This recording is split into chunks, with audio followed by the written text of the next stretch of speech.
अस्सलाम वालेकुम, मैं हूं डॉक्टर ताहिरा और प्रोग्राम आप देख रहे हैं सेहत सबके लिए। बुरी खबरें तो हमें आजकल हर तरफ से रोज़ाना ही मिल रही होती हैं, लेकिन एक बुरी खबर हम में से कोई भी कभी भी सुनना नहीं चाहता, और वो बुरी खबर है कि हमें या हमारे किसी प्यारे को खुदा न खास्ता कैंसर तो नहीं है। कैंसर जैसे कि हमारे जहन में है कि वो लाइलाज होता है और उसके बाद सिर्फ और सिर्फ जो है एंड ही है, पर ऐसा नहीं है। कैंसर के अब बहुत सारे इलाज जो है वो मुमकिन है, और सिर्फ चीज़ ये होती है ज़रूरी कि आप कैंसर को वक्त पे डिटेक्ट कर लें। कोई भी चीज़ अगर वक्त पे कर ली जाए और वक्त पे ही उसकी सारी अलामात को डिटेक्ट कर लिया जाए और फिर ट्रीटमेंट की तरफ जाया करें, और स्पेशली अगर सर्जरी या जराह जिसे कहते हैं हम उसकी तरफ हम जाएं, तो वो कैंसर जो है वो निकाला जा सकता है। कोई भी चीज़ अगर ख़राब हो तो उसे निकाल फेंकना ही बहुत बेहतर होता है। उसको बैठ के आप पालते रहेंगे तो डेफिनेटली वो इतनी ज़्यादा स्प्रेड हो जाएगी और ख़राब हो जाएगी कि फिर एक स्टेज आएगा कि चीज़ जो है वो लाइलाज हो जाएगी। इसलिए हमने सोचा कि आज हमारे स्टूडियो में हमारे साथ मौजूद हैं ऑन्कोलॉजिस्ट हैं, स्पेशली ऑन्कोलॉजी के सर्जन हैं, कैंसर सर्जन हैं, जो आपको बताएंगे सारी अलामात का भी और किस तरह आपने आइडेंटिफाई करके फ़ौरन जो है उसकी सर्जरी करा लेनी है ताकि ये मर्ज जो है इसका इलाज मुमकिन हो। हमारे साथ मौजूद हैं डॉक्टर साहब, डॉक्टर काशिफ खान। बहुत बहुत शुक्रिया, ऑन्कोलॉजी आप सर्जन हैं, thank you so much for joining us. अच्छा, सबसे पहले तो डॉक्टर काशिफ आप ये बताइए कि आजकल ऑलमोस्ट हर चीज़ कार्सिनोजेनिक है, हमारी डाइट से लेके जिस तरह हम पकाते हैं, जो हम सांस लेते हैं, हर एक चीज़ जो है वो कैंसर कॉजिंग है। हमारी पूरी फिज़ा, ये फ़ोन, ये वाईफाई, सब कुछ ही। तो इतने सारा जो कैंसर की कॉजिंग एजेंट्स है उसमें कैंसर्स बहुत ज़्यादा हो रहे हैं, तो हमारे मुल्क में एक तो सबसे प्रेवलेंट कैंसर्स कौन से हैं? देखिए, एक तो सबसे अहम जो है मुंह का कैंसर है, जो कि प्रिवेंटेबल कैंसर है, जिसमें स्मोकिंग एक इम्पॉर्टेंट रिस्क फैक्टर है। उसके अलावा तंबाकू जो रखते हैं और गुटखा और जो पान है और उसके अलावा नस्वार है, इसकी वजह से ये कॉमन है। फिर फेफड़ों का कैंसर है। फेफड़ों का कैंसर स्मोकिंग से रिलेटेड है और साथ में पोल्यूशन के साथ अब रिलेटेड है। तो ये कॉमन कैंसर्स में हैं। फिर उसके बाद ख़वातीन में सबसे कॉमन कैंसर ब्रेस्ट कैंसर है, और मर्दों में इन दो कैंसर्स के बाद बड़ी आंत के कैंसर का रिस्क आता है। ये तो हमने बात की, आपने बताया कि कौन किस तरह प्रेवलेंस है। एक तो कुछ जनरलाइज सिम्टम्स होते हैं ना, जैसे कि भाई वजन उनका अचानक गिरने लग गया, भूख खत्म हो गई, ये सारा कुछ तो हमें पता है कि हमने जाना है एज रेड फ्लैग। लेकिन हम वन बाय वन करते हैं। अगर हम मुंह के कैंसर की तरफ आते हैं तो वो कौन से चेंजेस हैं या अलामात हैं, अगर वो आ जाएं तो उनको फौरन डॉक्टर को दिखाना चाहिए? मुंह का जो कैंसर होता है ये ज़ख़म की सूरत में अक्सर आता है, या स्वेलिंग यानी कि नई एक ग्रोथ बनी होगी जो कि ठीक नहीं होती। कोई अगर ज़ख़म बनता है, वो अगर 2 हफ्ते से ज़्यादा रहता है और ठीक नहीं हो रहा, तो फिर उसको ये कंसर्न रेज़ करता है, और जनरली हम ऐसी सिचुएशन में उसकी बायोप्सी की तरफ जाते हैं। तो ये एक ऐसा ज़ख़म जो कि ठीक ना हो रहा हो। फिर उसके अलावा स्पेसिफिक उसके फीचर्स हैं कि जो हमें मुआयने पे पता लगते हैं, तो मुआयना होना एटलीस्ट ज़रूरी है।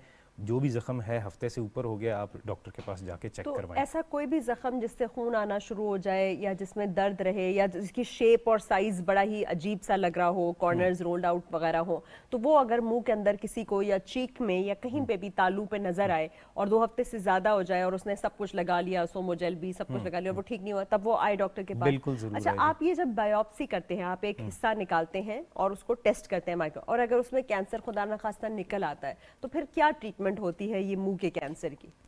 देखिए, मुंह के कैंसर के लिए हम इसको स्टेज करते हैं। पहले तो इसको देखते हैं कि इसका एक्सटेंट क्या है। ठीक है, इसमें सीटी स्कैन चेस्ट करके चेस्ट को एक्सक्लूड किया जाता है। नेक में ये गर्दन में लिम्फ नोड्स में जाता है, तो लिम्फ नोड्स को असेस किया जाता है। फिर उसकी लोकल जो कि किस चीज़ को इन्वॉल्व किया हुआ है, फिर उसके मुताबिक हम एक ट्रीटमेंट प्लान डिवाइस करते हैं, जिसमें रेडिएशन ऑन्कोलॉजिस्ट इस स्पेसिफिक कैंसर में और सर्जन मिल के प्लान करते हैं। तो अगर अर्ली हो तो सर्जरी, अगर थोड़ा सा थोड़ा सा फैला हुआ हो तो फिर सर्जरी के बाद कीमो और रेडिएशन, और अगर ज़्यादा फैला हुआ है, मतलब कि अभी भी ट्रीटेबल है, तो पहले कुछ ऐसी सिचुएशंस होती हैं जिनमें पहले कीमो और फिर सर्जरी के लिए हम असेस करते हैं, और ये डिफरेंट ट्रीटमेंट ऑप्शंस हैं जिनको ऑप्ट किया जाता है। बेसिकली तो ये इसलिए होता है ना कि कोई एक हिस्सा मुस्तकिल तौर पे इरिटेट हो रहा होता है। तो अगर हम मुंह के अंदर की बात करें तो आपने कहा जैसे हमारे कराची वाले जो है वो गुटखा, हमारे पेशावर वाले नस्वार, हमारे यहाँ वाले सिगरेट, या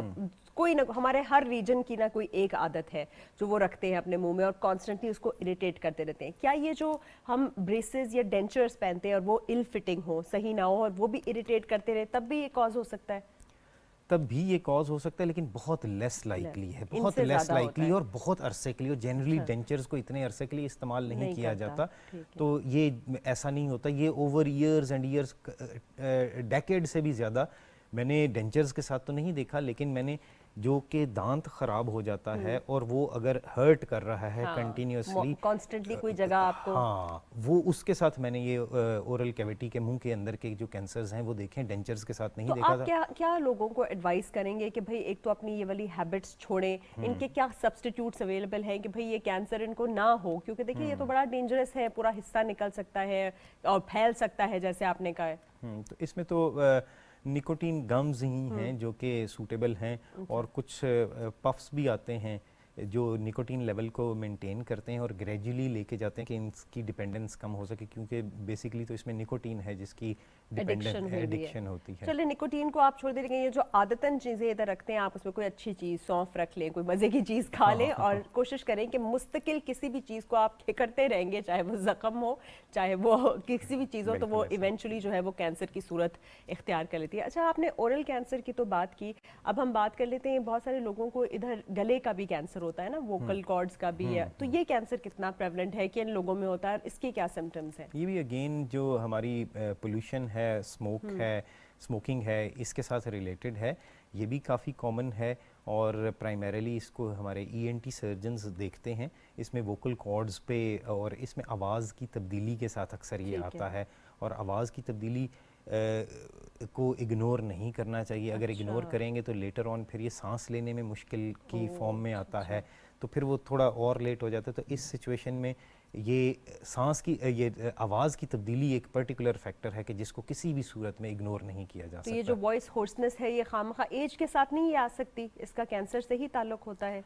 एक्चुअली एज के साथ जो होर्सनेस है ना, वो सडन चेंज नहीं होती, वो बहुत ग्रेजुअल है, बहुत। और वो भी टिपिकल होर्स वॉइस नहीं होती। होर्स वॉइस होती क्या है, मैं ये कह रहा हूँ, तो ये है। और in any case sudden change of जो है वॉइस, वो तो इतनी ग्रेजुअल है ओल्ड एज के साथ जो वॉइस चेंज है कि वो अनडिटेक्टेबल है। तो ये होर्सनेस जो है एक बहुत बड़ा कॉज हो सकती है फिर आप कह रहे ये हैं दिस इज समथिंग विच, इसको कभी भी इग्नोर नहीं किया जा सकता। अच्छा, ये तो बहुत हार्ड साइन है। देखिए कितने कितने हम लोग चीज़ों को कैजुअल ले लेते हैं और हमें बिल्कुल अंदाज़ा नहीं होता कि हमारे इर्द गिर्द भी लोगों को ये हो रहा होता है। तो अच्छा, आपने बताया कि लंग कैंसर भी हमारे पास बहुत है thanks to our pollution and are, तो लंग कैंसर में क्या होता है? पहले खांसी आती है, खून आता है, क्या ऐसे सिम्टम्स शुरू होते हैं और कैसे पता चले कि नहीं ये कोई टीबी या दूसरा चीज़ नहीं है, अस्थमा नहीं है, बाकायदा लंग कैंसर है? देखिए, अस्थमा तो काफ़ी मुख्तलिफ चीज़ है, वो तो बड़ा ईजी है डिफ्रेंशिएट करना। जो लंग कैंसर है ये खांसी के साथ स्टार्ट होता है, खांसी के साथ बलगम आता है, बलगम के साथ खून आता है, तो ये कॉमन सिम्टम्स हैं। ये सबसे टिपिकल प्रेजेंटेशन है। उसके अलावा लेस कॉमन प्रेजेंटेशंस में ये है कि आपको चेस्ट में हैवीनेस महसूस होती है, आपको सांस लेने में मुश्किल आना शुरू हो जाती है, फिर अल्टीमेटली पेन स्टार्ट हो जाता है। तो फिर इसके साथ फिर ऐड होती हैं वेट लॉस होता है, वीकनेस होती है बॉडी की। चलिए पहले एक कॉलर ले लेते हैं, फिर वापस आते हैं डॉक्टर काशिफ जी। अस्सलाम वालेकुम, कौन है हमारे साथ और कहाँ से बोल रहे हैं? वालेकुम सलाम मैम, हम ननकाना साहब से बात कर रहे हैं, अहमद अली बोल रहे हैं। जी, क्या पूछेंगे आप अहमद साहब? मैम पूछना कुछ नहीं था, एक्चुअली हम आपका प्रोग्राम देखते हैं और सेहत साहब के लिए, और बस फीडबैक देना था कि आप अच्छा प्रोग्राम करती हैं। बहुत शुक्रिया, थैंक यू। और हम बाकी घर वाले भी देखते हैं, अभी हम आपको टीवी पे लाइव देख रहे हैं। जी चलें, बहुत शुक्रिया, थैंक यू। इतनी अच्छी अप्रिसिएशन कॉल है आपकी, बहुत बहुत शुक्रिया। हम बहुत इंकरेज करते हैं ऐसे कॉलर्स को जो ये प्रोग्राम देखते हैं, क्योंकि आज के दौर में सारे ग्लैमरस प्रोग्राम छोड़कर अगर कोई अच्छा प्रोग्राम देखता है इन्फॉर्मेटिव, तो उनकी बड़ी बात है। अच्छा डॉक्टर साहब, हम ये सब लोगों को बता रहे हैं बार बार इन सिम्टम्स के बारे में, तो थोड़ा सा आप इसके ऊपर ज़्यादा जोर डालिए कि कौन कौन से ऐसे सिम्टम्स ओवरऑल हमारी बॉडी में होते हैं जिनको जैसे ही किसी ने देख लिया तो उसको फ़ौरन डॉक्टर के पास, एक ऑन्कोलॉजिस्ट के पास जाना चाहिए, और फिर वो कौन से टेस्ट हैं जो कराने चाहिए? जैसे हमने कहा आवाज़ चेंज हो गई, आपने कहा कि कहीं पे भी कोई ज़ख्म हो गया जो चेंज हो गया या ठीक नहीं हो रहा ज़ख्म, या बहुत तेज़ी से उनका वेट लॉस हो गया या भूख चली गई, और कौन से ऐसे जनरलाइज सिम्टम्स भी हैं? तो ये जो जनरलाइज सिम्टम्स हैं ना, ये तमाम कैंसर्स में कुछ कॉमन होते हैं, लेकिन ये जनरलाइज सिम्टम्स जो हैं आम तौर पे लेट सिम्टम्स होते हैं। तो इसलिए जो अगर किसी एक ख़ास हिस्से का कैंसर आता है तो उस पहले सिम्टम्स जो हैं वो उस एरिया के स्पेसिफिक होंगे। ठीक है। और बाद में ये लेट वाले आएंगे जिसमें भूख का कम लगना, जिसमें वज़न का कम हो जाना, बॉडी कमज़ोर महसूस होना, थकावट रहना, फिर नींद की डिस्टर्बेंस, ये सारे जनरलाइज्ड जो सिम्टम्स हैं ये सारे के सारे ऐसे हैं कि जो कि लेट सिम्टम्स हैं। फिर अर्ली स्पेसिफिक सिम्टम्स जो एरिया से हैं, तो इन जनरल अगर हम बात करें तो कहीं पे भी कोई स्वेलिंग बनती है, कोई गिल्टी बनती है, तो जो तो ऑर्गन्स हमारे स्किन के नीचे हमें फील होते हैं कि जैसे कि हमारा यहाँ पे गिल्लड़ है, थायराइड है, तो थायराइड के सामने लंप आ जाएगा। इसी तरह फीमेल्स में ब्रेस्ट कैंसर है तो वो भी फील होगा गिल्टी की सूरत में, तो कोई भी स्वेलिंग जो है हम उसको इग्नोर नहीं कर सकते।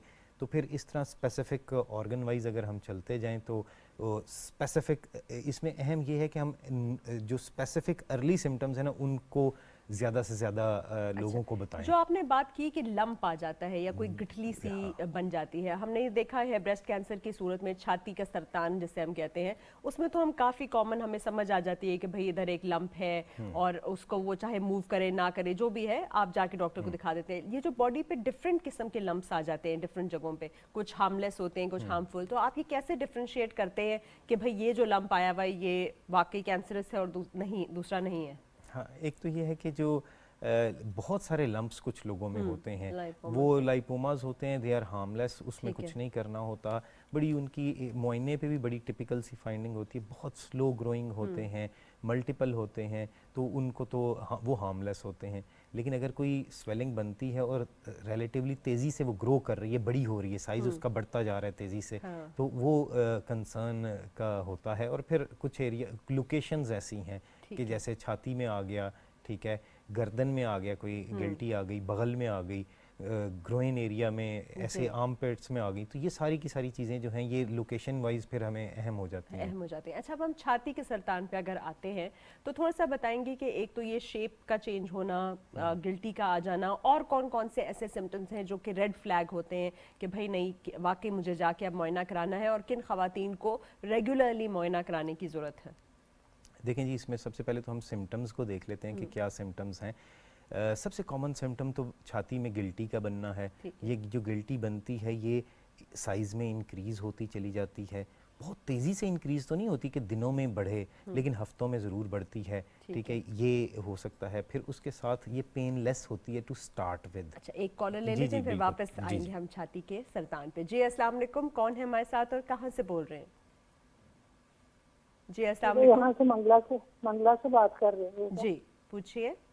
जी जी, मेरे ना अक्सर गले में तकलीफ रहती है और थोड़े थोड़े अरसे के बाद ना ये दांत वांत तो नहीं है, भुर गए हैं सारे, और तकरीबन 72-73 साल उम्र है, तो बेटा ये जबान भी इस साइड से पक जाती है और पूरा हिस्सा जो इसमें दर्द रहता है, कभी होता है कभी ठीक भी हो जाती है, तो मुझे बड़ी तकलीफ होती है, खाना भी नहीं खा सकती। अच्छा, उम्र क्या है आपकी? जी 72 साल और 8 माह। अच्छा, और ये कब से हो रहा है आपको? जी ये काफी अरसे से है, तकरीबन 2-3 साल से है। आपने कहीं पे जाके मुआयना कराया है? नहीं, मेरी बेटी, मैंने कहीं से भी नहीं मुआयना कराया, बच्ची मेरी है यहाँ पर, वो ठीक। मेजर डॉक्टर हैं, तो वो अक्सर बीमारियां होती हैं, टेस्ट होते रहते हैं, दिखाती रहती हैं। चले ठीक है, आप आंसर सुनिए। बहुत शुक्रिया, थैंक यू। इनको मुस्तकिल जो है वो गले में इनको फील हो रही है। हाँ, और जुबान का कुछ बता रही थी, और खाने पीने में दिक्कत होती है, डिस्फेजिया भी है। हाँ, तो swallowing में भी है। हाँ, तो ये और 2-3 सालों से है, और पूरी जुबान का बता रही थी, मुंह में छाले बनते हैं, तो ये पूरे एरिया में है। तो ये एक्चुअली और 2-3 सालों से है, आता है चला जाता है, तो ये सारी की सारी जो हैं ये कैंसर की तरफ पॉइंट आउट नहीं करती। अच्छा, ठीक है, जो इतने अरसे से ना, एक्चुअली कैंसर की एक खास बात ये होती है, जाता नहीं, वो प्रोग्रेसिव होता है, बीच में हल्का सा डाउन सिम्टम्स हो सकते हैं, लेकिन ओवरऑल बढ़ते ही चले जाते हैं, बीच में गैप नहीं आता, और 2 से 3 साल वाला कम होता है कि इतनी ड्यूरेशन का हो। तो ये इनका कोई और ग्रोथ हो सकती है, आप ये कह रहे हैं? इनका ओवरऑल देखें, इनको बेसिकली तो मेडिकल स्पेशलिस्ट को या फिर हेड एंड नेक जो मैक्सिलोफेशियल सर्जन हैं वो या डेंटिस्ट को दिखा सकती हैं कि किस वजह से ये हो रहा है। कभी कभार विटामिन्स की कुछ डेफिशिएंसी से भी होता है, तो ओल्ड एज में अगर दांतों का प्रॉब्लम है तो डाइट पूरी नहीं ले पाते, तो थोड़ा सा ऐसी एज में मल्टीविटामिन्स को ऐड करके भी कुछ हेल्प हो सकती है। ठीक है, तो ये जो आपके मुंह में छाले हैं या गर्दन में तकलीफ है उसको आप जाके मेडिकल स्पेशलिस्ट को इन डिटेल दिखा दीजिए और फिर जो भी कमियां होंगी, कमी बेशी, वो उस हिसाब से आपको न्यूट्रिशन दे देंगे। अब हम वापस आते हैं अपने छाती के सरतान की तरफ। आप बता रहे थे कि लंप हो सकता है, शेप या साइज चेंज हो सकता है, ऊपर की स्किन चेंज हो सकती है, अपीयरेंस, और क्या आपने कहा था दर्द नहीं होती, तो ये बहुत एक डिस्टिंग्विशिंग फीचर है, इसके ऊपर जरूर बात कीजिए। तो अब स्वेलिंग बनती है, गिल्टी बनती है कि जो कि प्रोग्रेसिवली बढ़ती चली जा रही है साइज में, दर्द नहीं कर रही, तो ये सिग्निफिकेंट है। और इसकी वजह से अल्टीमेटली छाती की ओवरऑल अपीयरेंस में एक छाती दूसरी छाती से मुख्तलिफ नज़र आती है, और ये स्वेलिंग का है। फिर स्वेलिंग काफ़ी थोड़ा सा टाइम लगा के फिर अल्टीमेटली शुरू में तो फ्रीली मोबाइल होती है, हिलती है, बाद में ये फिक्स हो सकती है। फिर अगर ये स्किन के करीब आती है तो स्किन में चेंजेस लेके आती है, जो ऑरेंज पील की तरह, जैसे कि माल्टे का छिलका होता है, तो इसमें होता ही है कि स्किन थोड़ी स्वेल कर जाती है, सूजी हुई नजर आती है, बीच में पिट्स होते हैं, तो ये ऑरेंज पील वाली यानी कि माल्टे के छिलके वाली अपीयरेंस स्किन की आती है। और फिर स्किन की रेडनेस हो सकती है। इसके अलावा स्किन अंदर की तरफ भी खींची जा सकती है, वहाँ पे इन ड्राइंग अंदर की तरफ पुल होगा, खिंच पड़ेगी। और इसके अलावा फिर निपल है जिसमें चेंजेस आ सकती हैं, और अगर निपल में चेंजेस ऐसी हैं कि स्किन में उसका कलर चेंज हो रहा है और एक साइड पे है ख़ास तौर पे, तो अगर रेडनेस आती है और वो ठीक नहीं होती, कुछ टाइम में, हफ्ता 10 दिन में ठीक नहीं हुई रेडनेस, तो फिर ये भी मैटर ऑफ कंसर्न होता है, इसको देखना पड़ता है। फिर निपल में, अगर निपल में ज़ख़म के एरिया में ज़ख़म बनता है, निपल अंदर की तरफ खिंच जाता है, तो ये सारी कंसर्न। फिर इसके अलावा बगल का भी अहम है, बगल में भी गिल्टी बन सकती होती है।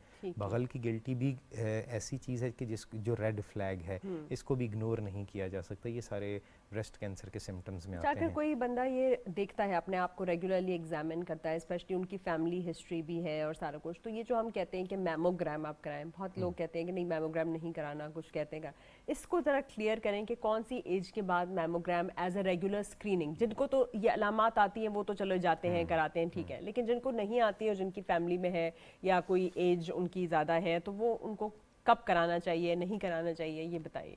अब पहले अगर मैमोग्राम की बात कर लें, तो तमाम वो ख़वातीन जिनमें छाती के कैंसर का रिस्क नॉर्मल ख़वातीन से ज़्यादा नहीं है, नॉर्मल ख़वातीन की बात क्या, 40 की एज पे स्टार्ट करना होता है मैमोग्राम, और मैमोग्राम हर 2 साल या कुछ जगहों पे हर 3 साल बाद रिपीट करना है अगर नॉर्मल आता है।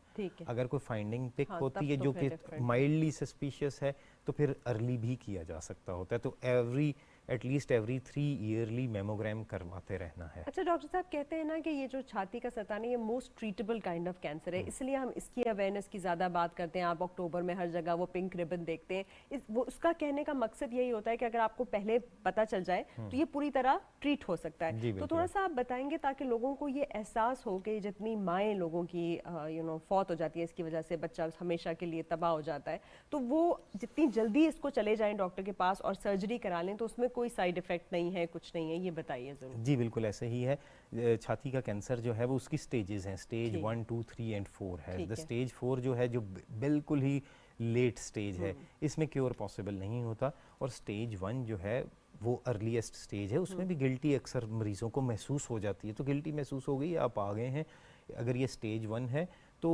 बहुत ज़्यादा क्योर रेट है, मतलब कि अबव 92% जो हैं वो, तो आप फौरन वो जगह जगह का वो निकाल देते हैं। हाँ जी बिल्कुल। और उसका एक और एडिशनल बेनिफिट ये भी होता है कि अर्ली डिटेक्शन से ना सिर्फ ज़िंदगी बचती है, बल्कि ये भी होता है कि जो हम ब्रेस्ट कंजर्वेशन सर्जरी कर पाते हैं, यानी कि छाती को पूरा ऑपरेशन नहीं करना पड़ता, एट टाइम्स कीमोथेरेपी से और रेडिएशन से भी बचत हो सकती है। अच्छा, जब हम बात करते हैं स्टेजिंग और ग्रेडिंग का तो यही मतलब है ना कि वो अपने ओरिजिनल फॉर्म से बहुत अलग दिखना शुरू हो गया, और स्टेज का मतलब है कि वो कितना बड़ा है और कहाँ तक फैल गया।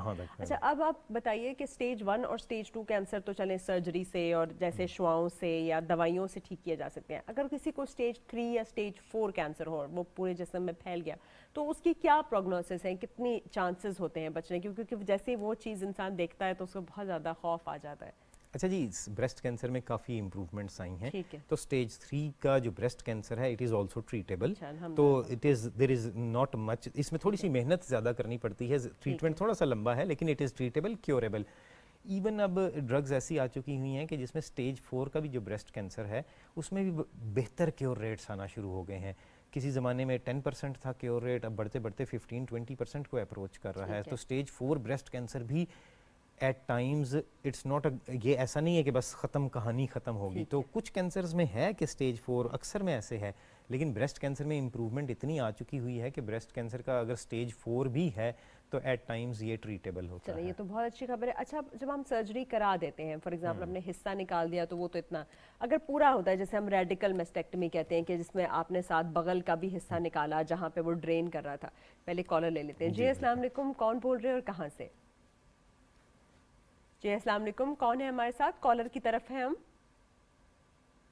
मेरा ख्याल है कॉल शायद ड्रॉप हो गई। तो जब हम ये रेडिकल मेस्टेक्टमी कर देते हैं कि भाई इधर पूरा ड्रेन हो रहा था, तो उसकी भी रिकंस्ट्रक्शन मौजूद है? क्योंकि अब तो बहुत सारी ऐसी चीज है ना ताकि डिसफिगर ना हो, ठीक लगे, वो है मौजूद? हाँ जी बिल्कुल, इसमें एक तो इमीडिएट रिकंस्ट्रक्शन भी की जा सकती ठीक है, है। लेकिन अगर डिजीज़ एग्रेसिव हो और हमें थोड़ा सा लेट स्टेज पे हो तो फिर हम ट्रीटमेंट कंप्लीट करने के बाद उसके बाद प्लास्टिक सर्जन्स जो हैं इसमें हमें हेल्प करते हैं और वो रिकंस्ट्रक्शन है। उसमें भी डिफरेंट टाइप्स हैं, इम्प्लांट भी डाल सकते हैं और इम्प्लांट के बगैर वाली भी रिकंस्ट्रक्शन हो सकती है। तो रिकंस्ट्रक्शन इज़ अवेलेबल, और उसके अलावा जो अंडर गारमेंट्स हैं वो भी ऐसे अवेलेबल हैं कि जिसको इंडिविजुअल के स्पेसिफिकली डिज़ाइन किया जाता है ताकि वो सोसाइटी में मूव करें तो अंडर गारमेंट्स ऐसे पहने कि जिसमें पता ना चले। पता ना चले। अच्छा डॉक्टर साहब, थोड़ा सा ये बताएं कि इसके कॉजेज़ क्या हैं? क्योंकि बहुत सारे लोग कहते हैं कि भाई हम जब और ओरल कॉन्ट्रासेप्टिव पिल्स लेते हैं या हार्मोन रिप्लेसमेंट ले रहे हैं वो कॉज हो सकता है। कुछ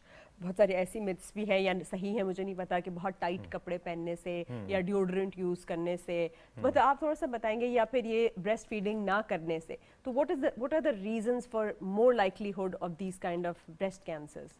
तो पहले तो आपकी कुछ चंद बातें जो आपने बोली, डिओड्रेंट और टाइट कपड़ों से तो नहीं होता इसका इंक्रीज। हाँ, तो ये प्लीज बता दीजिए ठीक कि है, बहुत लोग इसका रिस्क बढ़ता नहीं है।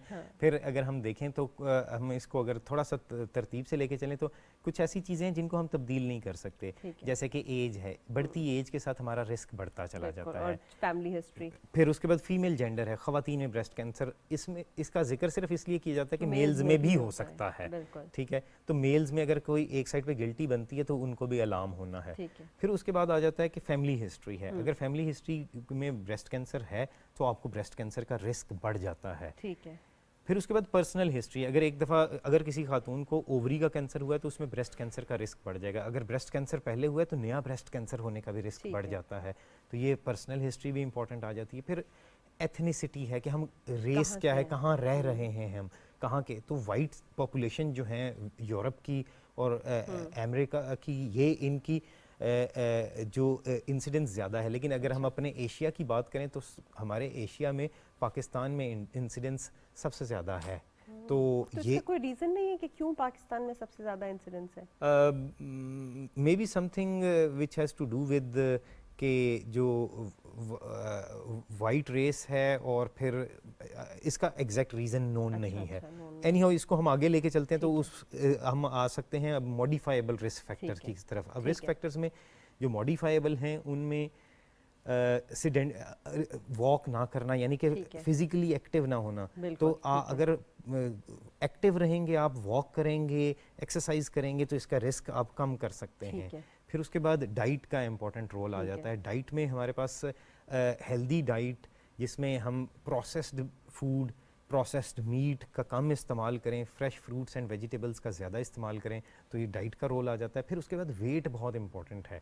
वेट जो है, जो फैट है एक्स्ट्रा बॉडी में, ये फीमेल हार्मोन्स इससे प्रोड्यूस होते हैं, तो ब्रेस्ट को वो स्टिमुलेट करते हैं और ब्रेस्ट कैंसर का रिस्क लॉस की तरफ वेट, हाँ, तो अपना अप्रोप्रिएट वेट, डाइट और ये सारी चीज़ों को मेंटेन रखना है। जरूर। नेक्स्ट कॉलर की तरफ बढ़ते हैं। जी अस्सलाम वालेकुम, कौन है हमारे साथ और कहाँ से?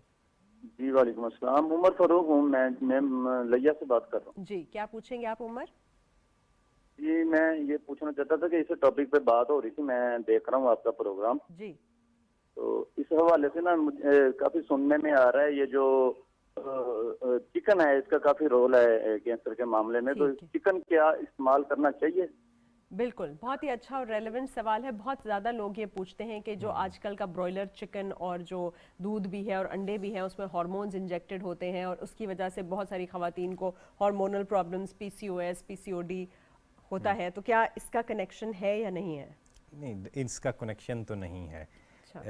पोल्ट्री का ये जो लेकिन चिकन, ये वाला चिकन जो हम ये हाँ हार्मोन वाला बिल्कुल चिकन, एग्जैक्टली, ये इसका भी कैंसर इंसिडेंस बढ़ाने में कोई डायरेक्ट प्रूवन रोल नहीं है। ये एक्चुअली वो एंटीबायोटिक्स इनमें ज़्यादा इस्तेमाल करते हैं, तो एंटीबायोटिक रेजिस्टेंस का जो प्रॉब्लम है वो प्रॉब्लम होता है, लेकिन कुछ एविडेंस नहीं है हमारे पास टू सजेस्ट दिस। लेकिन जैसे आप कह रहे हैं डॉक्टर साहब प्रोसेस डाइट, तो ये भी तो कहीं कहीं पे प्रोसेस डाइट में आ जाता है, क्योंकि आजकल जो चिकन के प्रोडक्ट्स हमें मिलते हैं वो बहुत ही प्रोसेस्ड फॉर्म में होते हैं, ये चिकन नगेट्स, चिकन व्हाटएवर, बिल्कुल एग्जैक्टली। तो एक तरह से तो हो गया ना फिर कनेक्शन। इस तरह से तो हो गया, बिल्कुल हो गया। तो कोई भी मीट है।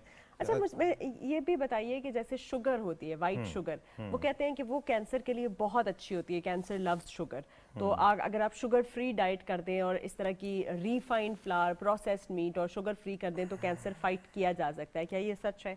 नहीं, ये भी सच नहीं है, तो आप शुगर खा सकते हैं? नहीं, ये भी नहीं है, ये भी नहीं है। तो इसका दरमियाना है। एक्चुअली ये है कि नॉर्मल हेल्दी डाइट लेनी है, ठीक है, बैलेंस्ड डाइट लेनी है, और जो रिफाइंड शुगर्स हैं और जो चीनी है, इसकी हमारी बॉडी को बहुत कम ज़रूरत होती है, तो बहुत कम चीनी खानी है। हाँ, लेकिन ले सकते हैं।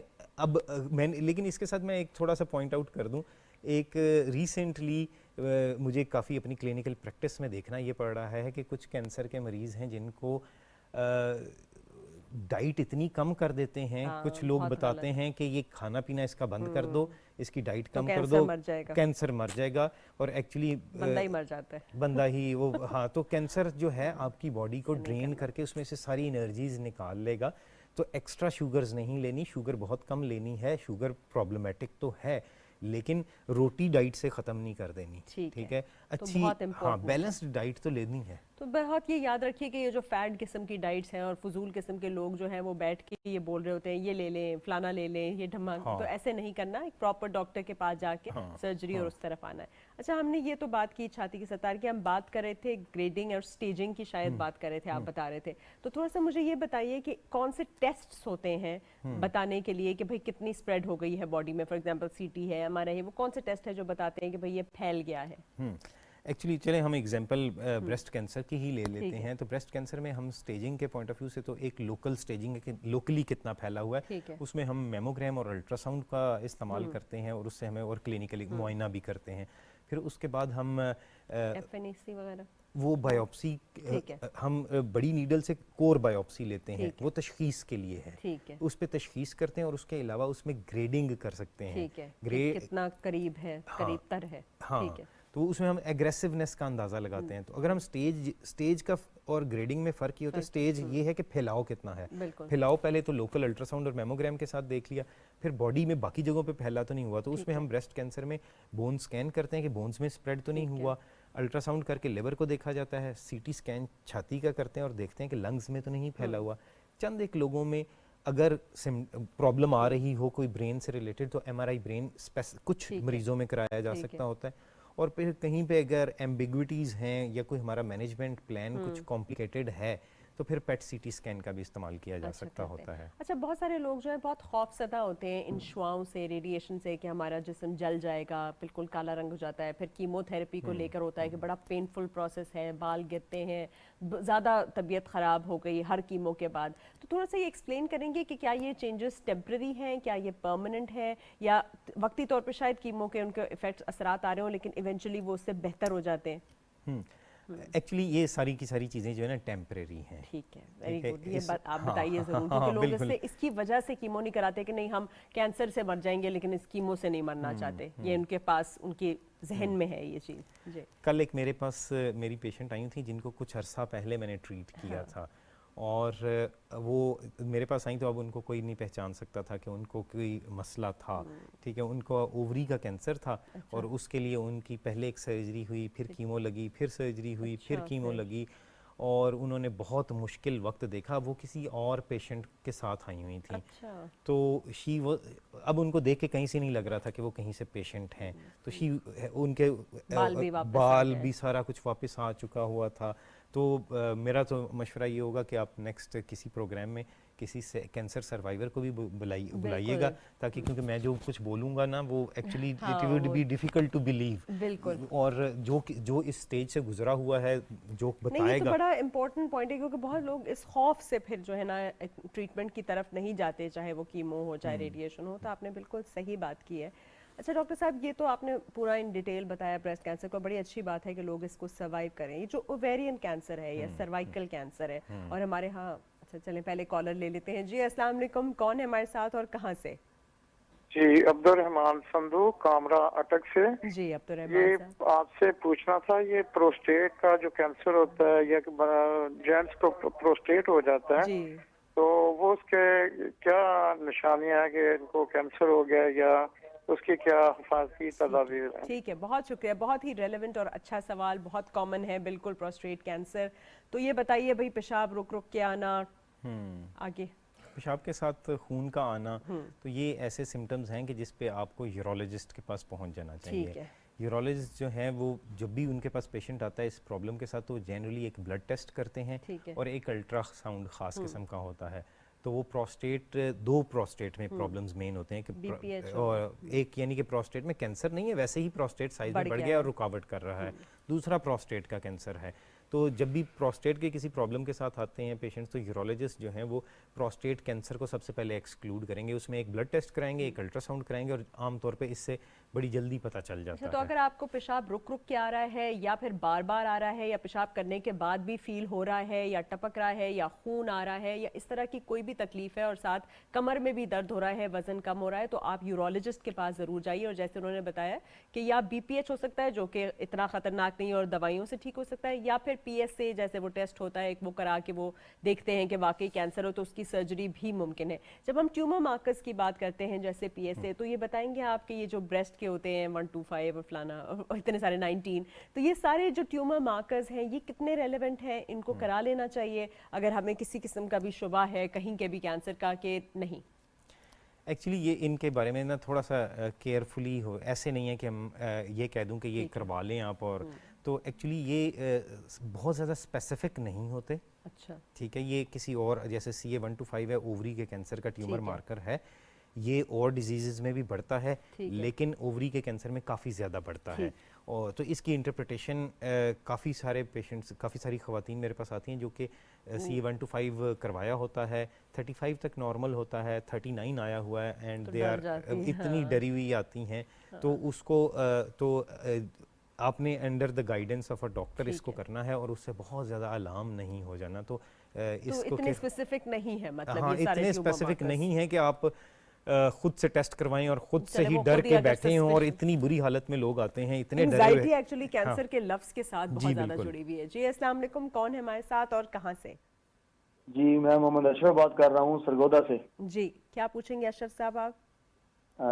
सिस्टर, मैंने ना, मुझे ये आज से तकरीबन 2014 में मसला बना था खूनी बवासीर का ना। जी। तो पहले तो नॉर्मल, कभी 6 महीने बाद, कभी 4 महीने बाद, कभी 3 महीने बाद खून हल्का हल्का आता था। जी। तो अभी जो ये पिछले साल का 12वां महीना गुजरा ना, 11वां और 12वां महीना, उसमें खून जो है वो बहुत ज्यादा, जब भी बात में जाता था तो खून के जो है वो ढेर लग जाते थे बात में। ठीक है जी। तो फिर उसका ऑपरेशन कराया लाहौर से, तो फर्स्ट मंथ में। जी। तो फर्स्ट मंथ से लेकर अभी ये 7वां महीना चढ़ गया है, 6 महीने तक तो बिल्कुल ठीक रहा था। तो अभी अब जब कभी कब्ज होती है ना, तो बाद के साथ हल्के हल्के खून के कतरे आते हैं, तो उससे ज्यादा ना मैं बहुत ज्यादा परेशान हूँ। आपका वजन भी कम हो रहा है? नहीं, वजन कम नहीं हो रहा, वजन नहीं कम हो रहा, और कोई एक्टिविटी नहीं है सिवाय इसके, और कोई। उम्र मेरी है जी तकरीबन 40 से 42 साल के दरमियान है, 40 साल तकरीबन है। कोई कोलोनोस्कोपी हुई? अच्छा, बड़ी आंत का आपकी कोई बड़ी आंत की इन्वेस्टिगेशन हुई है? कोलोनोस्कोपी जो होती है, एंडोस्कोपी, सिग्मोइडोस्कोपी, ये कुछ हुआ है? कुछ भी नहीं हुआ, सिर्फ ये बवासीर का मुझे मसला था, तो ये तो इन्होंने कहा है ना उसी कि के मामले में जो है वो ऑपरेट करवा के लाहौर से आया था। अच्छा अच्छा अच्छा, साथ कोई ऐसे होता है पेट फूल जाना, ये वाली चीजें होती है? सिस्टर पेट भी नहीं फूलता अच्छा, और चलिए। भूख भी लगती है, सिर्फ और सिर्फ जो है ना वो चलिए, मतलब बहुत शुक्रिया, थैंक यू वो जी, नहीं आप आता है आंसर तब। सुनिए, बहुत शुक्रिया। अच्छा, बहुत सारे लोग कंफ्यूज करते हैं ये कोलोरेक्टल कार्सिनोमा एंड बवासीर व्हिच इज पाइल्स, क्योंकि दोनों में खून आता है और वो बता नहीं पाते डिफरेंस। तो आप इनको क्या सजेस्ट करेंगे, और वैसे दोनों को डिस्कस कर लें, स्पेशली कोलोरेक्टल कार्सिनोमा के डिफरेंस को। हाँ, तो बड़ी आंत जो है, इसको बड़ी आंत का कैंसर कहा जाता है। बड़ी आंत का कैंसर और बड़ी आंत के आखिरी हिस्से का कैंसर जो है कोलोरेक्टल कैंसर इसको कहा जाता है। ये इनकी जो हिस्ट्री बता रहे हैं, अगर इनके स्पेसिफिक बात करें तो मोस्ट लाइकली इनको कैंसर वाली अलामात तो नहीं हैं, लेकिन इनको बड़ी आंत का मुआयना करवा लेना चाहिए ताकि उसको एक्सक्लूड कर लिया जाए। ठीक है। तो बड़ी आंत का जो कैंसर है, जो दाईं साइड का और बाईं साइड के कैंसर में इसको डिफरेंशिएट किया जाता है। दाईं साइड का जो कैंसर है, सबसे कॉमन प्रेजेंटेशन ये होती है कि खून की कमी होना शुरू हो जाती है। जो कैंसर बड़ी आंत का है ये ब्लीड करता है, और राइट साइड का अगर ब्लीड करेगा तो ये एंड से इतना दूर है कि ब्लड मिक्स हो जाएगा और ऐसा नज़र नहीं आएगा। तो हीमोग्लोबिन की कमी के साथ जब कोई मर्द आता है तो ये अलार्म रेज करना चाहिए कि मेल में हीमोग्लोबिन की कमी या ख़वातीन को 50 साल की उम्र के बाद या 40 साल की उम्र के बाद नहीं होनी चाहिए। ये तो इनमें ये अलार्म रेज करता है। फिर उसके बाद ये होता है कि कुछ लोग आंतों में रुकावट के साथ आते हैं। ये आंतों की रुकावट इस तरह होती है कि ऑल्टरनेटिंग, यानी कि कभी कब्ज़ हो गई फिर डायरिया हो गया, तो पखाना करने की आदत में तब्दीली आती है। फिर इसके साथ वेट लॉस, वज़न में कमी आती है। जो बाईं साइड के कैंसर्स हैं उनमें पखाने के साथ खून आता है और वो नज़र आता है। कभी थोड़ा मिक्स होता है, जितना दूर चलते जाएंगे पखाने के एंड वाले पॉइंट से तो उतना ज़्यादा मिक्स्ड होगा। इसके साथ रेशा या म्यूकस जिसको कहा जाता है वो आता है। पखाना करने की महसूस होता है कि पखाना कर लिया, अभी रहता है, पूरा नहीं निकला। ठीक है, एक कॉलर ले लेते हैं और फिर वापस आएंगे इन्हीं अलामात पे। जी अस्सलाम वालेकुम, कौन है हमारे साथ और कहाँ से? वालेकुम सलाम सर। जी जी मैडम, फैजुल हसन बोल रहा हूँ गोयरा शहर से। जी जी पूछिए। अच्छा, हमने मैडम आपसे थोड़ा अपना मसला हल करना है जी। तो हमारा एक मरीज है को उनको कैंसर बताया गया। कहाँ का? अपना 318 तोबा के पास गाँव है। नहीं, कहाँ का कैंसर बताया गया? अपना खुराक वाली नाली का। खुराक वाली नाली का, ठीक है जी जी। खुराक वाली नाली से अपना मैडम कोई चीज नहीं जा रही जी। हाँ, तो डॉक्टर साहब ने बताया कि इसको ना मैदे की नाली लगेगी जो पेट से ऑपरेट करके लगा। ठीक है। उम्र क्या है उनकी? उनकी तकरीबन 60-65 साल। अच्छा, बहुत शुक्रिया, थैंक यू। आवाज़ इतनी क्लियर नहीं थी, लेकिन इसोफेजियल कैंसर है खुराक की नाली का, और वो कह रहे हैं कि उनको बताया कि आपको मैदे की नाली लगेगी। तो क्या इसकी प्रोग्नोसिस पूछ रहे होंगे कि क्या हो सकता है, ये कितना ठीक हो सकते हैं और क्या तरीका है? एक्चुअली जो खुराक की नाली का कैंसर है ना, ये खाना निगलने में दिक्कत के साथ आता है। इसको डिस्फेजिया कहा जाता है। इसके तशखीस के लिए जो टेस्ट है वो एंडोस्कोपी की जाती है। एंडोस्कोपी में कैमरा डाल के देखा जाता है, वहाँ से बायोप्सी ली जाती है, टेस्ट के लिए भेजा जाता है, तशखीस हो जाती है। तशखीस होने के बाद नेक्स्ट स्टेप होता है कि हम देखते हैं कितना फैला हुआ है। आमतौर पे गर्दन का, छाती का और पेट का सीटी स्कैन किया जाता है। इस पे हमें फैलाव का पता चल जाता है। फिर इसने रास्ते की रुकावट की होती है। रास्ते की रुकावट को मैनेज करने के लिए जो स्टमक के लिए की ट्यूब होती है वो डाली जा सकती है, या छोटी आंत में ट्यूब डाली जा सकती है, वहाँ से फीडिंग स्टार्ट की जाती है।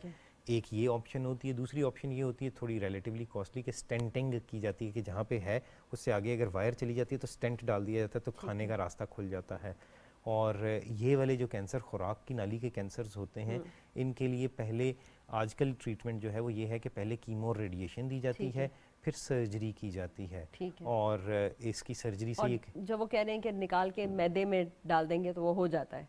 एक्चुअली ये उस स्टेज की बात कर रहे हैं कि जब तशखीस हो चुकी है, वो ट्रीटमेंट स्टार्ट करने से पहले खुराक, क्योंकि ये रास्ते में जा नहीं रही, तो खुराक को रिज्यूम खुराक का जिनोस्टमी इसको कहते हैं, तो खुराक का स्टार्ट करना है अब, ताकि वो बाकी ट्रीटमेंट को बर्दाश्त कर सके। लेकिन आप ये करा लीजिए, जल्द से जल्द करा लीजिए, इसको डिले मत कीजिए इससे पहले कि जो फूल जाए। अच्छा, आप जो कह रहे थे कोलोरेक्टल कार्सिनोमा, जो कि हमारे यहाँ बहुत है, आंतों वाला जो कैंसर है, और आप कह रहे थे कि इसमें रेशा आना, खून आना, वजन का कम होना, कभी डायरिया, कभी वो हो जाना जो है, तो इसको रूल आउट करने के लिए टेस्ट आपने कहा कि सिग्मोइडोस्कोपी और एंडोस्कोपी वगैरह कराने, और इसकी भी कैसी प्रोग्नोसिस है? इसका भी सर्जरी वगैरह अच्छी हो जाती है और बच सकता है इंसान?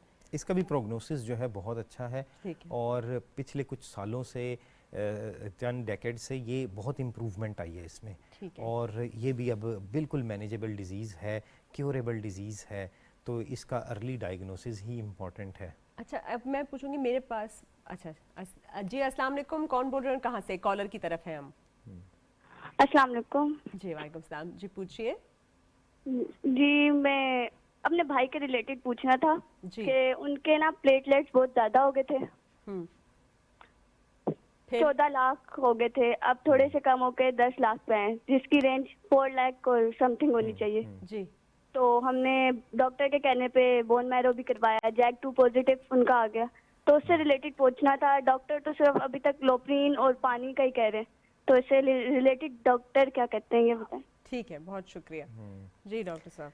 एक्चुअली ये हीमाटोलॉजिस्ट, हीम ऑन्कोलॉजिस्ट जो जी, खून के जी, कैंसर्स जी। को ट्रीट करते हैं, उनका स्पेसिफिक फील्ड बिल्कुल, बनता है। ठीक है। और जो मैडम बात कर रही हैं, जी। इनको भी इसके बारे में अब काफ़ी कुछ हाँ, वो पूछ रही है ना, मालूमात हैं। JAK2 उनका पॉजिटिव आ हाँ, गया। मालूमात हाँ। हैं, और इसमें बेसिकली तो प्लेटलेट्स बढ़े हुए हैं, तो मेरे ख्याल से स्पेसिफिक फील्ड जो है उन्हीं को आंसर करने देना चाहिए। मेरे हाँ, फील्ड वैसे ये जो ब्लड के कैंसर्स होते हैं, चाहे ल्यूकीमिया हो गया, चाहे ये जो है आपका, इन्होंने जो मेंशन किया है, ल्यूकीमिया क्या मेंशन किया इन्होंने, लेकिन ये कि बहरहाल इसके लिए आप हेमाटोलॉजिस्ट, स्पेशली जो ब्लड ऑन्कोलॉजी होती है उस फील्ड के तरफ जाइए, फिर वो आपको बताएंगे कि उसके लिए क्या ट्रीटमेंट ऑप्शंस हैं, जैसे स्टेम सेल ये कह रही हैं, जैसे बोन मैरो ट्रांसप्लांट होता है, ये सारा कुछ, ये बहुत ही स्पेसिफिक फील्ड है। इंशाल्लाह नेक्स्ट प्रोग्राम्स में हम उनको भी बुला लेंगे। अच्छा डॉक्टर साहब, मैं ये आपको पूछ रही थी कि एज अ डर्मेटोलॉजिस्ट मेरे पास बहुत पेशेंट आते हैं जिनके पास बहुत ज़्यादा जनरलाइज्ड इचिंग होती है, उनको डिफरेंट किस्म के स्किन डॉक्टर्स ने स्टेरॉइड्स डाल डाल के और ख़राब किया होता है, जबकि वो लिम्फोमा के पेशेंट्स होते हैं जिसमें बहुत ज़्यादा आपको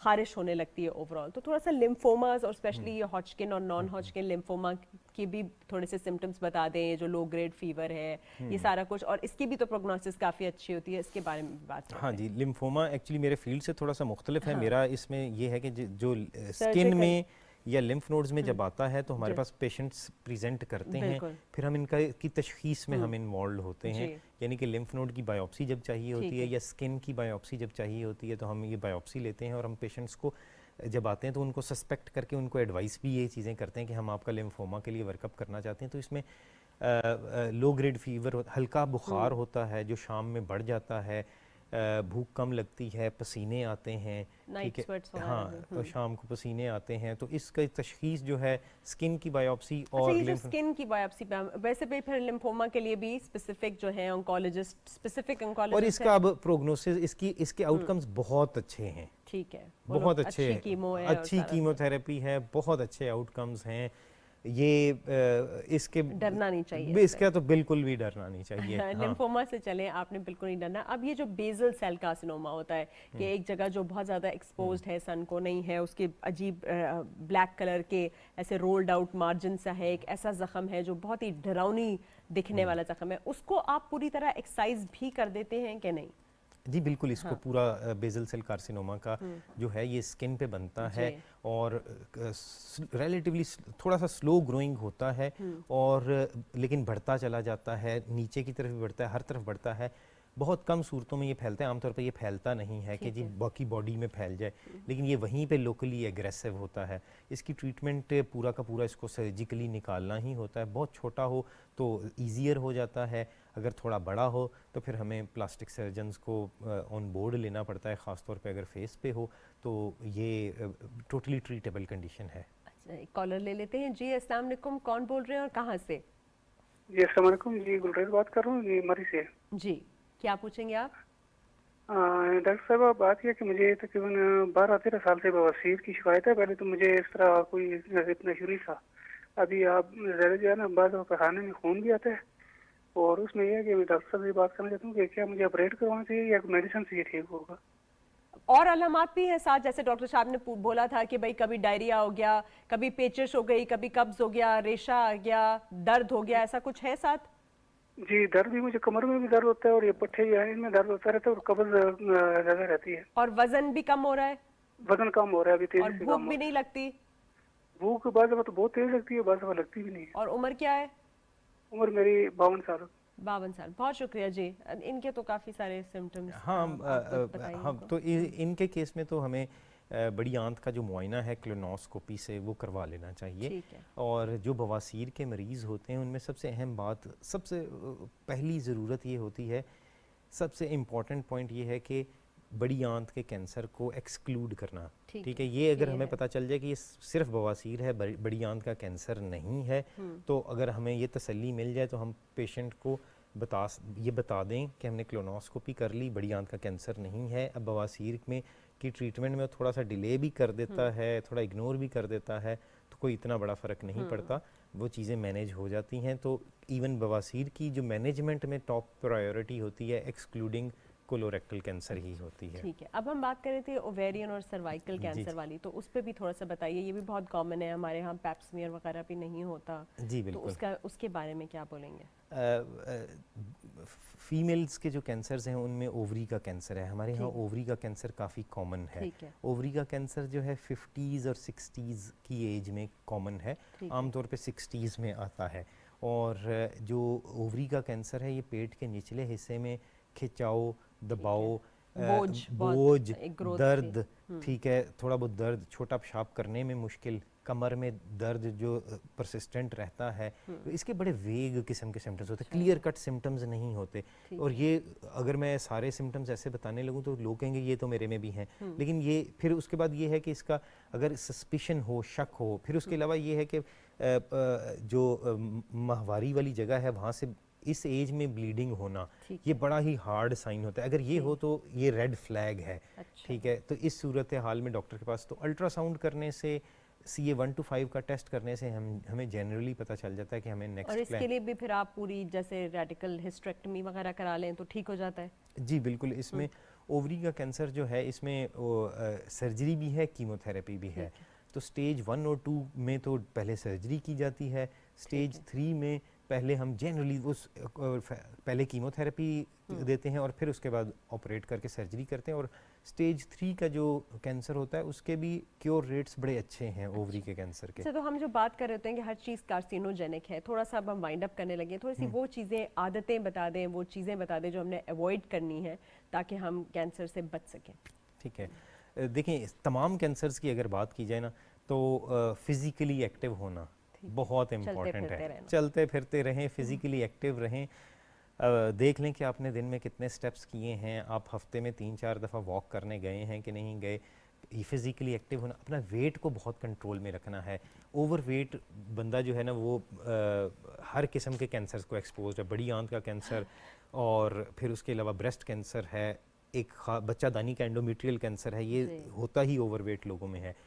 फिर उसके बाद डाइट है, प्रोसेस्ड, जितनी नेचर से दूर चलती जाएगी ना, मींस के प्लांट सोर्स की है तो प्लांट से लेके आपके पहुंचने तक कितने लोगों ने इस पे काम किया है। ठीक है, यानी कि प्लांट से आई है, प्रोसेस हुई है, पैकिंग हुई है, तो वो उसको अवॉइड करें। इसी तरह मीट है तो पैक्ड चीज़ों को अवॉइड करना है, प्रोसेस्ड चीज़ों को अवॉइड करना है, फ्रेश फ्रूट्स एंड वेजिटेबल्स को लेना है, स्मोकिंग और अल्कोहल को अवॉइड करना है। बहुत बहुत शुक्रिया, थैंक यू सो मच। हमारे साथ मौजूद थे ऑन्कोलॉजिस्ट काशिफ खान, डॉक्टर खान, और उन्होंने भी वही बताया जो हर डॉक्टर हमारे प्रोग्राम में बताता है कि हरकत हरकत हरकत में ही है बरकत। बहुत सारा आपने मूव करना है और हमेशा खालिस ग़िज़ा लेनी है। जितनी खालिस ग़िज़ा होगी, जितनी ज़्यादा वो सस्ती भी होगी, अफोर्डेबल भी होगी और आपकी सेहत के लिए भी अच्छी होगी। Thank you so much for watching the program. इंशाल्लाह आपसे फिर मुलाकात होगी। देखने का बहुत बहुत शुक्रिया। अल्लाह हाफिज़।